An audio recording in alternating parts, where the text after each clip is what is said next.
तीन सहेलियां और रहस्यमयी हवेली। रिया, पूजा और काव्या बचपन की सबसे अच्छी सहेलियां थीं। तीनों ने हमेशा साथ रहने और हर मुश्किल का सामना कर मिलकर करने का वादा किया था। एक दिन सोशल मीडिया पर उन्हें एक वीरान पहाड़ी पर बनी 100 साल पुरानी हवेली के बारे में पता चला।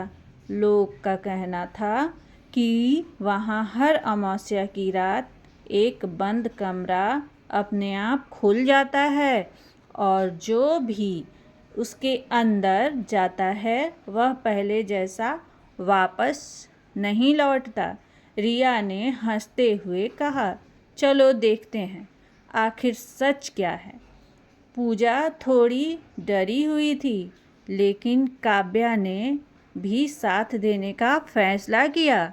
शनिवार की शाम तीनों कार से उस पहाड़ी की ओर निकल पड़ी। रास्ते में मौसम अचानक बदल गया।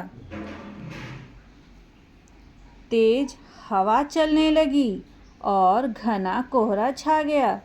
तभी उनकी कार अपने आप बंद हो गई। मोबाइल में नेटवर्क गायब था। मजबूर होकर वे पैदल हवेली तक पहुंची। हवेली का विशाल दरवाज़ा हल्के से धक्का देते ही अपने आप खुल गया। अंदर एक तरफ धूल, टूटी हुई तस्वीरें और पुरानी घड़ियां थीं, लेकिन सबसे अजीब बात यह थी कि एक दीवार पर टंगी घड़ी बिल्कुल सही समय बता रही थी। अचानक ऊपर से किसी लड़की के गुनगुनाने की आवाज़ आई। तीनों ने एक दूसरे की ओर देखा। ऊपर कोई है? रिया ने धीरे से पूछा। कोई जवाब नहीं आया। वे सीढ़ियाँ चढ़ने लगीं। तभी पीछे का दरवाज़ा और जोर से बंद हो गया। अब बाहर निकलने का रास्ता बंद था। ऊपर पहुंचकर उन्हें एक पुरानी डायरी मिली। उसमें लिखा था, जो 3 दोस्त इस हवेली में साथ आएंगे, उनकी दोस्ती की सबसे कठिन परीक्षा होगी। तीनों के चेहरे का रंग उड़ गया। इतने में काव्या अचानक बोली, रिया, पूजा, क्या तुम्हें अभी किसी को मेरे पीछे खड़े देखा? दोनों ने पीछे देखा। वहाँ कोई नहीं था। कुछ देर बाद हवेली के लंबे गलियारे में उन्हें अपने ही कदमों की आवाज़ के साथ चौथे व्यक्ति के कदमों की आहट सुनाई देने लगी। वे दौड़ने लगीं। आवाज़ भी उनके पीछे दौड़ने लगी। आखिर वे एक बंद कमरे तक पहुंची। दरवाजे पर 3 ताले लगे थे, लेकिन जैसे ही तीनों ने एक साथ दरवाजे को छुआ, ताले अपने आप खुल गए। कमरे के बीचों बीच एक पुराना आईना रखा था।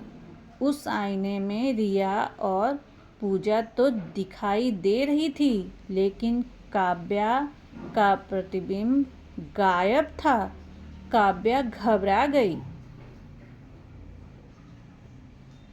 मेरा चेहरा आईने में क्यों नहीं दिखाई दे रहा? तभी आईने पर अपने आप शब्द उभरने लगे, जिसने सबसे बड़ा सच छुपाया है वही सबसे पहले गायब होगा।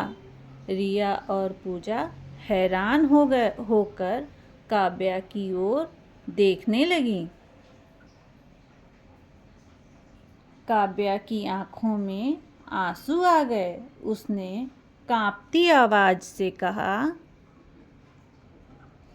मैंने तुम दोनों से एक बात छिपाई थी। मैं ही तुम्हें इस हवेली में लेकर आई थी।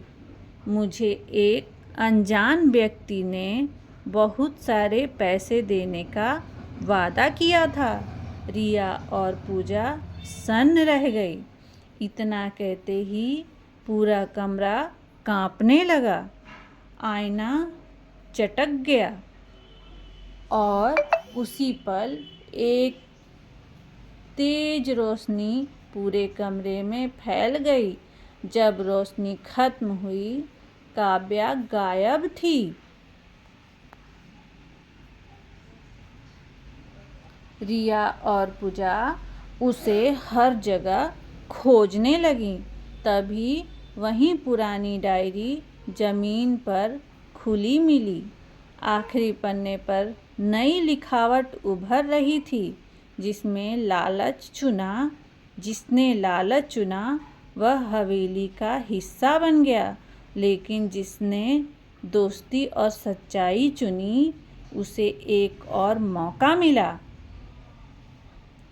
अचानक पीछे से काव्या की आवाज आई, रिया, पूजा। दोनों मुड़ी। काव्या दरवाजे के बाहर खड़ी थी। वह सुरक्षित थी, लेकिन उसे पिछले कुछ मिनटों को कोई याद नहीं थी। तीनों बिना एक पल गवाए हवेली से बाहर भाग गईं। जैसे ही वे पहाड़ी के नीचे पहुंची, कोहरा छट गया और उनकी कार अपने आप स्टार्ट हो गई। कुछ दिनों बाद रिया ने वह डायरी फिर खोली। इस बार आखिरी पन्ने पर सिर्फ एक पंक्ति लिखी थी, अगली अमावस्या पर 3 नए मेहमान मेरा इंतजार करेंगे। उस दिन के बाद तीनों सहेलियों ने कभी उस हवेली की ओर मुड़कर नहीं देखा, लेकिन गांव के लोग आज भी कहते हैं कि अमावस्या की रात उस हवेली में की टूटी खिड़की के